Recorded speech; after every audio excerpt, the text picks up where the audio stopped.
Visitors Inubalapan bilang Charo Santos. At muli tayo maglalakbay sa mundong mga kwentong buhay. Mga kwento nagpapakita ng iba't ibang kulay at anyo ng pagkatao dito sa Maalaala Mo Kayo. Tayo maghahain ng mga salaysay ng pag-ibig, pag-asa at katuwagan. Mga istorya magpapaalala sa atin sa bawat unos ng buhay may pag-asa at may liwanag sa dulo ng bawat landas.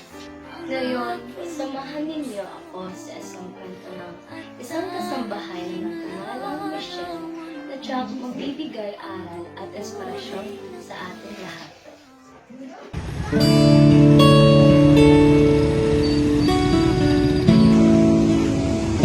Pasensya na kayo mga anak ha.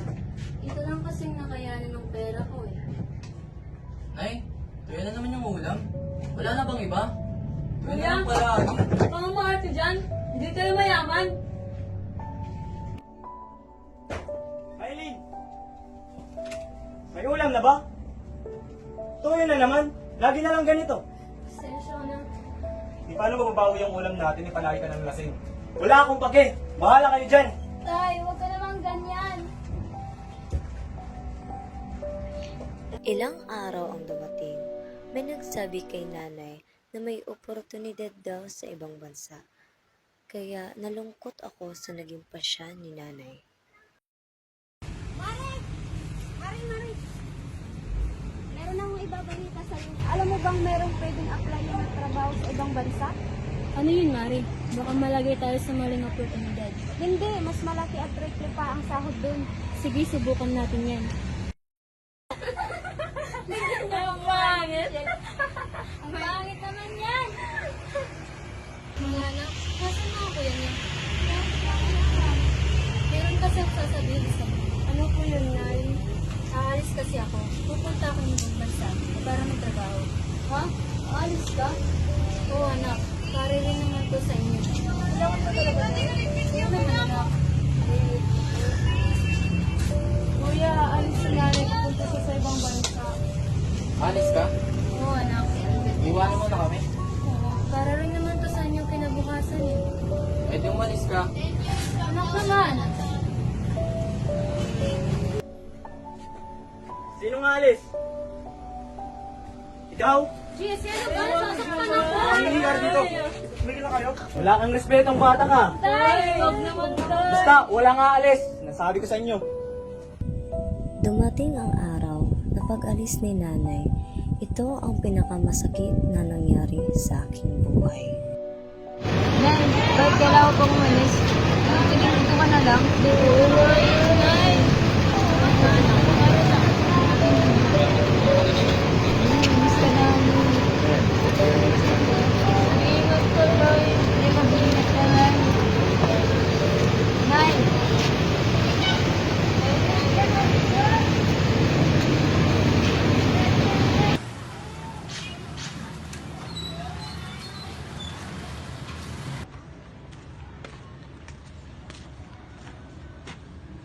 Uy, trabaho.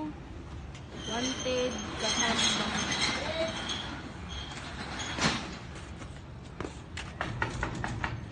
Tao po. Ano yun? Ma'am, pwede po ko mamasukan bilang kasambay? Ilang taong ka na ba? 17 po ako, ma'am. Saan ka ba nakatira? Doon lang po, ma'am. Anong nangyari dito? May nag-a-apply dito ng trabaho. Marunong ka maglaba. Marunong, sir. Marunong ka magugas ng Marunong, sir. Oo. Lahat kaya ko, sir. Sakto. Ano? Maglaba. Tanggapin natin. Sige. Sige, tanggap ka na. Thank you po. Thank you. Huwag ka. Huwag ka nang gumawa. Oh, Sige, sorry. tanggap ka Sorry na. po. Sorry. Sige, balik ka Salamat bukas. po. Salamat Bumalik po. ka na lang bukas. Sige, Salamat po. Kailan po balik po? bukas. Sige, sir. Thank you, Umaga, sir. umaga. Thank you, ma'am. Wow.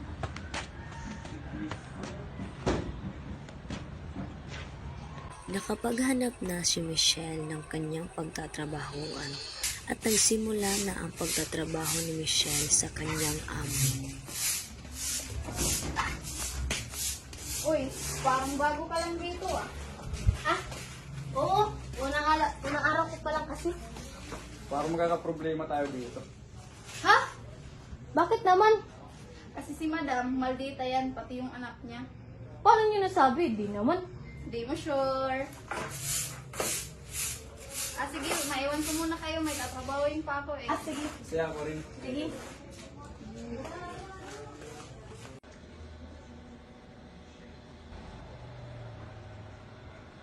Ma'am! Sino ka? Ma'am. Kasi, andito na kami. Ay, ma'am. Morning, ma'am. Morning, sir. Sino to? Uy, si Michelle yan, bagong kasambahay natin. Michelle, si Lizzie, anak namin. Sige. Kala ko naman kung sino na ako. Okay na nga yun.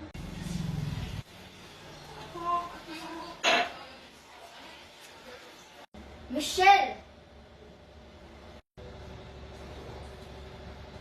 Ma'am!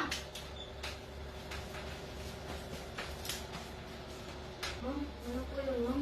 May pinautos pa kasi ma'am. Unahin mo muna yung inuutos ko sa'yo. Ma'am, mas importante yun, ma'am. Ikaw.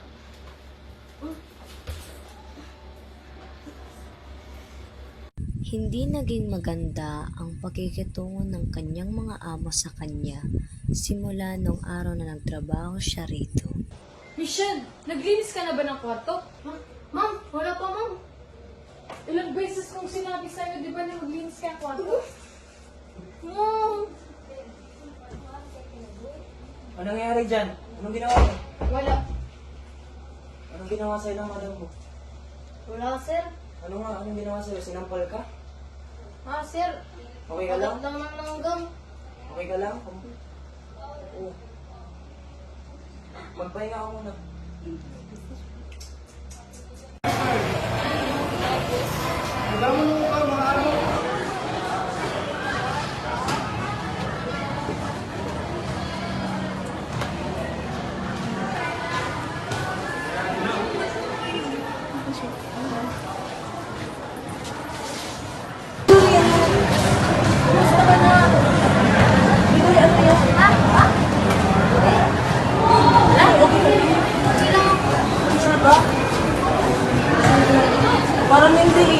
Okay lang ako. Nakakawasip daw ako. Okay, sige. Punta na tayo dito sa...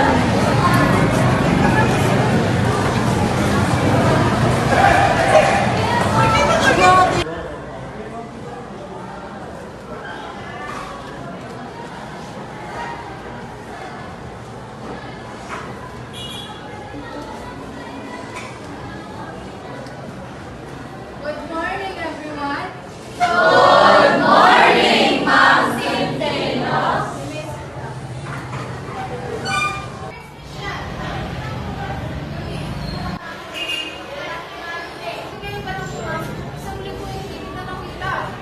Ma'am, working student po kasi ako. Tsaka wala na rin po akong timing.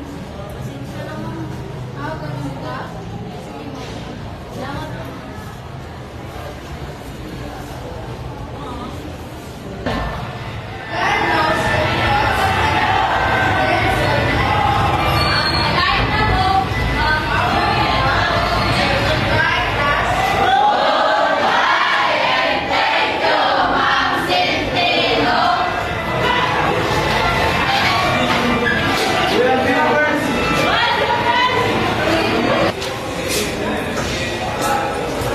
Pwede ba hindi ka binabida ka?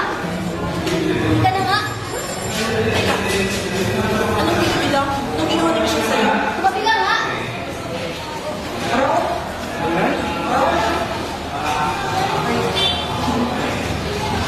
Michelle, okay ka? Wala. Gayos. Someday, mabawi. Ipinagpatuloy pa din ni Michelle ang pag-aaral niya kahit na gaano kahirap ang buhay. Tay! Dito na ako. O anak, kamusta? Okay lang, Tay. Eto. Galing ka rin. Hindi na ka.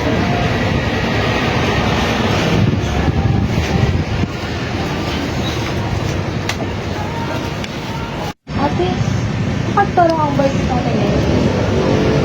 Ewan. Asan sila, Kuya? Ko alam eh, pares sila. Tay! Saan ka pupunta? O anak, mag-iinaman kasi kami ni Parang Andre. Tay, bakit dalawang pa yung ulam natin? Ha? Bigyan kasi namin ng mga ni Parang Aldrich. Tay, wala na nga tayo makain. Gagawin mo pagpulutan yung ulam natin. Yan o naman. Iwan niyo na si tatay. Para hindi nasanay.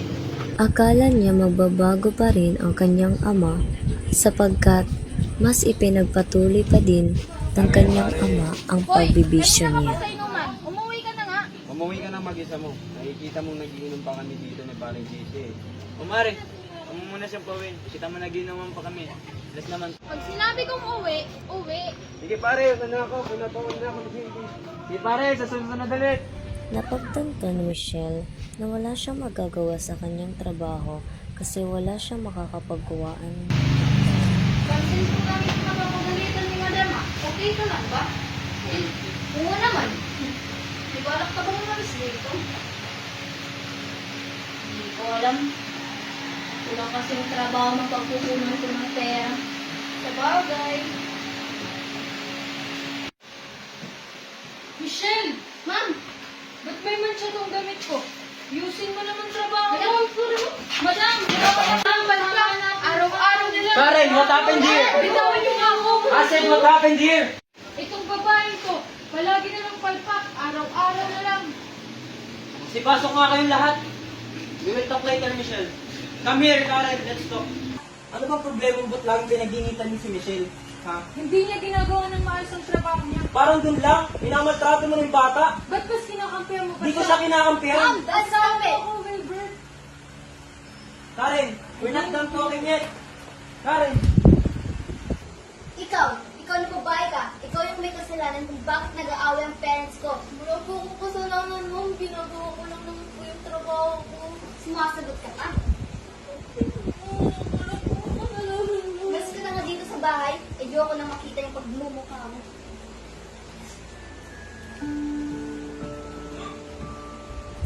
Napagdesisyonan na niya ang lumayas na lang sa kanyang pinagpasukan na trabaho.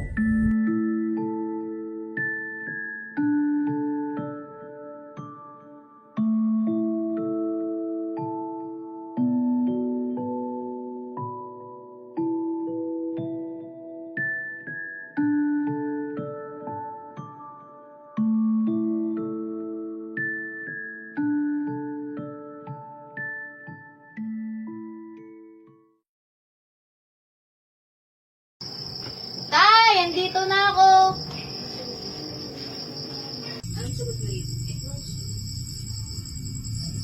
Faith, may dala akong pagkain. Gutom na kasi kami ng ito eh. Pasensya na sa harap, pero wala eh. Kulang yung pera. Eh sila kuya, kaya nagdapat sila naman, wala namang bago. Paano ito ba?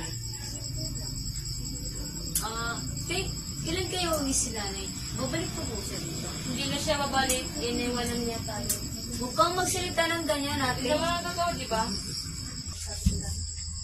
Tay! Lasing ka na naman! tumabi ka.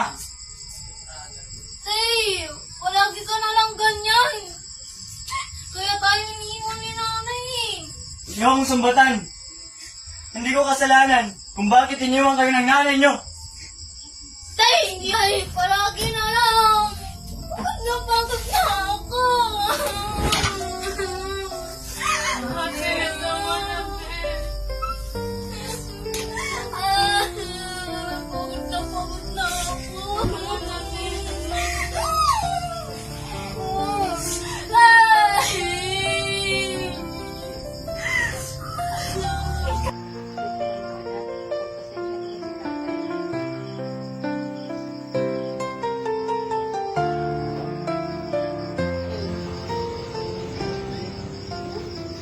Hindi niyo ako naiintindihan.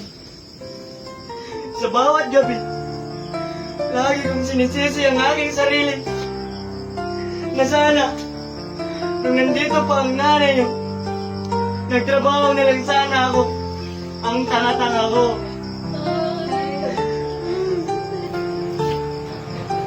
Anak, Pati sa inyo rin. Tawarin niyo ako. Pati ako rin. Kung naging responsable yung pangalan sana ako sa nangyari natin to. magpatawaran tayo.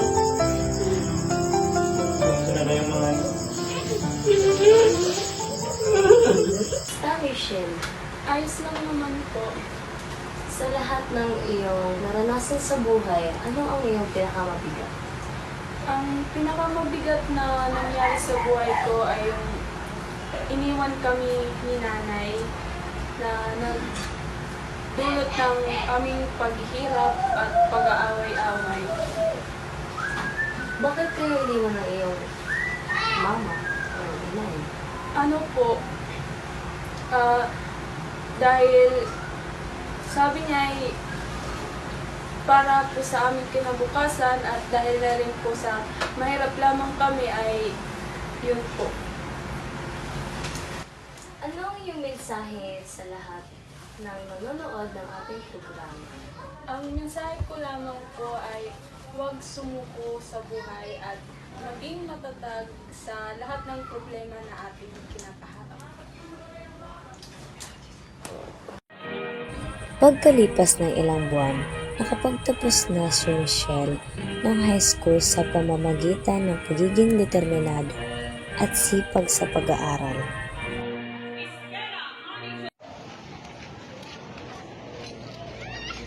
Congrats! Congrats anak! Para sa lahat to. Naproud ako sa iyo. Naging matatag ako sa bawat hamon ng aking buhay at nakapagtapos ako ng junior high school at lubos ko itong ipinagmamalaki.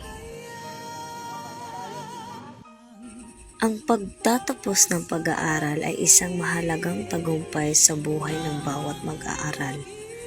Hindi pa ito ang katapusan, bangkos simula lamang ng isang malaking paglalakbay ni Michelle.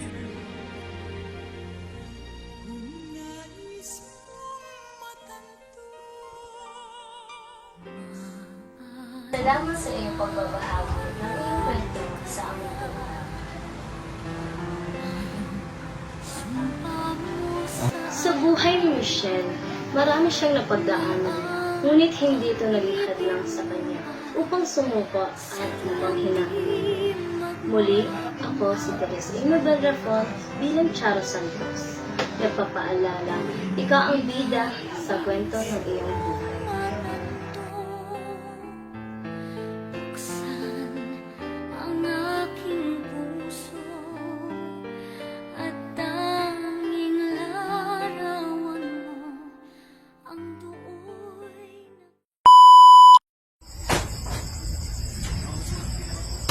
Tay! Lasing ka na naman! Tumabi ka! Pagkakanina tapos ikinita na ka mo habang Una-una mo tatay. habang nag-tatay din kayo.